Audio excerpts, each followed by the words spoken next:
Welcome back to the channel. This is AI Academy, and today we're diving deep into one of the most crucial yet overlooked aspects of vector databases: efficient metadata filtering and re-ranking.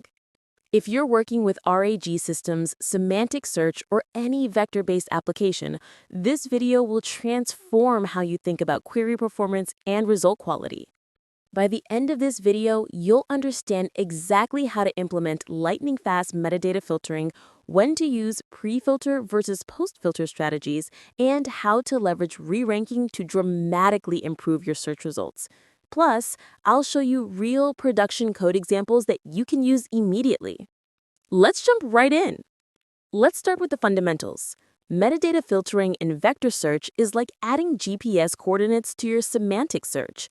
Imagine you have millions of documents and you want to find similar content, but only from specific categories, date ranges, or user permissions. Here's a simple example. You have a vector database with product embeddings, but you only want to search within electronics under $500. Without metadata filtering, you'd search through everything and then filter. That's inefficient and expensive. With metadata filtering, you tell the database upfront what constraints to apply. This reduces computational overhead by orders of magnitude. Metadata filtering is everywhere in modern AI applications. Let me walk you through the most common scenarios where you absolutely need this. First, content management systems. Think Netflix or YouTube. You want similar content recommendations, but only for your subscription tier, region, and language preferences. Second, e-commerce search. Amazon doesn't just find similar products, it filters by price range, brand, availability, and your location for shipping. Third, enterprise RAG systems. Your company's AI assistant needs to search documents, but only those you have permission to access from specific departments or time periods. Here's a real enterprise example I worked on recently. This ensures users only see documents they're authorized to access while maintaining semantic relevance. Now, here's where it gets interesting. There are two fundamental approaches to metadata filtering, and choosing the wrong one can kill your application's performance. Pre-filtering applies constraints before vector similarity computation. It's like narrowing your search space first and then finding similar items within that space. Post-filtering computes similarity across everything, then applies filters. It's like finding all similar items globally, then removing those that don't match your criteria. Let me show you the dramatic performance difference with real numbers. Pre-filtering is 16 times faster in this example, and the difference grows exponentially with data size. Different vector databases implement filtering differently, and understanding these differences is crucial for optimal performance. Pinecone uses namespace-based filtering combined with metadata filtering. Here's how to leverage it effectively. Weaviate excels at complex Boolean filtering with its GraphQL interface. And here's a pro tip. Always create composite indexes for your most common filter combinations. Now, let's talk about re-ranking, the secret sauce that transforms good search results into great ones.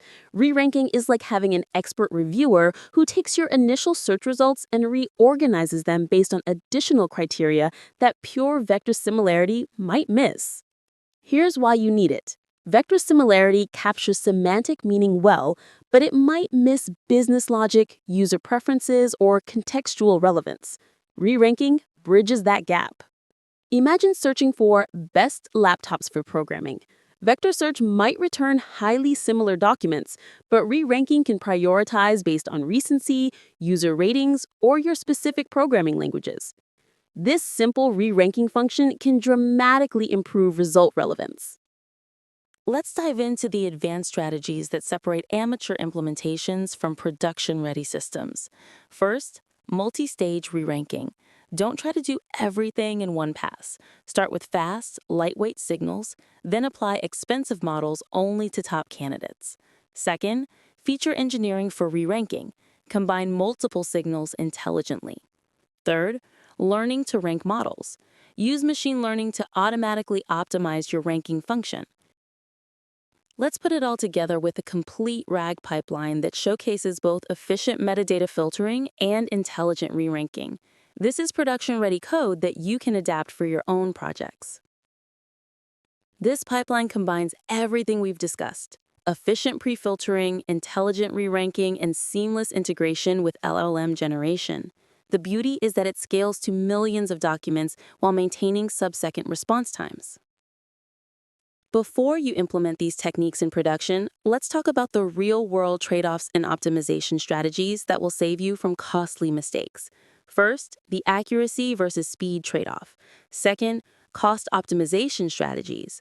Third, monitoring and debugging in production. Remember, always A/B test your filtering and re-ranking strategies. What works for one domain might not work for another. Let's wrap up by looking at where this technology is heading. Understanding these trends will help you build systems that remain relevant as the field evolves.